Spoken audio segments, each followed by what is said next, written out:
So this is a great online place called BeFunky.com, BeFunky.com. And let's see, if we go to the home here, you can create a free account.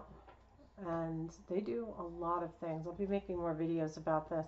But today I'm going to talk about, an inexpensive way to edit your images for your website. And you're going to be using two programs. You're going to be using BeFunky to resize it and watermark it, and then you're going to use Tiny PNG or Tiny JPEG to compress it a little better. So we're going to start with creating a free account, which you can get started and create it free. I have one already. It's connected to my Facebook. I do have the free account right now, but it's $36 a year, and that is crazy good. So I plan on upgrading it, but I want to give you the experience of what you would get if it were free. For the purposes of this, we're just going to go to Photo Editor. Now, because I haven't paid, there's all these ways to upgrade now, upgrade now.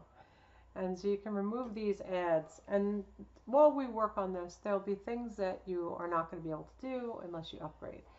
So I wouldn't concern myself with that. So right now we're going to open, and it says, here we go, open a project or use one of theirs. So they have pre-made projects. So we're going to open up on the computer. I'm going to choose a card. Okay, and so the things you're going to want to do in the order that I do it is, first thing I do is resize it, because I have a watermark that is meant to fit a card that is already resized. So we're going to resize it, and it's very, very easy. The editing tab is right here. If it doesn't automatically show up, it's this series of lines and dots. And first, if you start at the top, it freeform, so it knows exactly what to crop it to. But because I want to watermark it, I don't want to crop it that close. So you can also choose one that you want, or you can just pull these up, pull these over. So I'm undoing this crop basically, but you can make this crop, anywhere you want, and then you hit the check mark. If you make a mistake, you hit the X. So there we go. It's a little more square now. The next thing I'm going to do is resize it. So you've locked the aspect ratio. That is kind of the standard here, and you want to do that because I'm going to change this to 800 pixels, and when I click in this box, it's going to automatically bring me down. So it keeps the ratio the same, so you don't make it look dumb. And over here, I'm just pulling it back out to 56% of size because I want to see this in my window. So I can make it bigger or smaller if I want to see detail in there. And this button here will blow this whole thing out to my entire screen. But so this will give me my history here of what I'm doing. And you can actually, if you make a mistake, you can actually undo from the history here, like point and click and undo. So I've got the size. I'm good with the size. The last thing that it doesn't allow you to do is to choose the DPI. But there's a way that we can get around that. So the next thing I'm going to do is I'm going to drop in another photo. So we're going to go to Images, Layers. And from my computer, I can grab my watermark.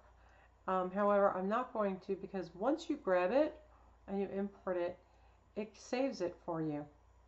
So it's pretty cool. So I'm just going to drag it over and holding my mouse down, and I'm going to place it right there. Okay, you can make it larger or smaller by dragging these. You're going to want to hold down on your computer, in Windows you hold down Control, and it will make sure that it stays, the aspect ratio stays the same. And you can move this around to wherever you want. So you could see it. I like mine to kind of overlap the image a little. However, I want to make sure that my domain.com is able to be read. And depending upon, the copyright might need to be seen if that's important to you. So I have it, this is black, say that I wanted it to be white, you can now add a color overlay by clicking color overlay. This is a slash, it means it's turned off, but I can pull in here and go to the upmost corner, and now I have a white watermark. Or if I want to kind of go down the color spectrum, you know, I can make this any color I want. Okay, and that's again using the color overlay. And so I don't want to do that. I want to hit the, oh, trash can. It looks like trash can's not what I wanted. So I'm going to just drag that over again. Trash can got rid of what I had done. And so now, oh, I could have gone here and deleted delete graphic. So these are when I different color it.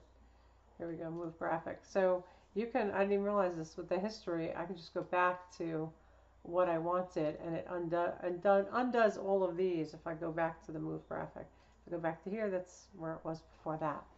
So now you're done. You're going to save it to your computer, and I want it to be a JPEG, and I want to name it. And so here is where the tricky part is. Part of SEO and images are when you upload it to WordPress, you are able to give it alternative information about it. And it's also really good, an extra little bonus, if you name the image something, the keywords. Now the stamp set I'm not positive about, but I know friendly expressions is the thanks here. So if my keyword was going to be thank you card, friendly expressions, thank you card, those are my keywords or key phrase, I would put that there. But I'm thinking about doing a post about a technique, and this would be, you're going to find out more in how to post. I want a cornerstone content article, and I want it to be about the emboss resist technique. And so I'm going to call this emboss resist technique, and a JPEG. And the quality, I always have the quality between like 30 and 40.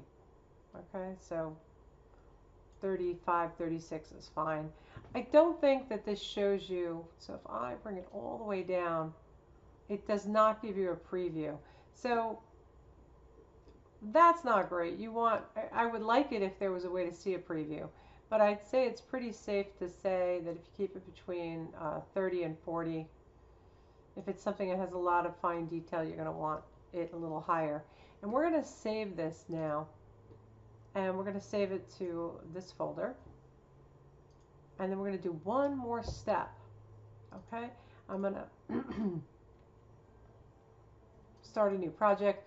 If you wanted to save that, sorry about that, you could save it as a project. That was one of the options, to save it as a project if you wanted to keep it layered. Otherwise, that was totally simple to do. Now I'm going to go to tinyjpeg.com. I don't know that it matters, but there's tinyjpeg and tinyping. And so I think they're the same thing. I'm going to take this emboss resist technique, and I think if I hover over it, it tells me it's 52.1 kilobytes. Okay, and that's not that bad, but we can improve it. So we've lowered it to 47.2 kilobytes. The nice thing about this is it will compress without losing any quality. And so when I download it, it goes back to that same folder. However, it puts a 1 because it detects that there is that same name. And then I put -opt for optimized. That's the one that I'm going to upload. I'm going to upload the optimized one to my desktop. I'm sorry, to my WordPress site. So that's all. Good luck and happy blogging. Let me know if you have any questions.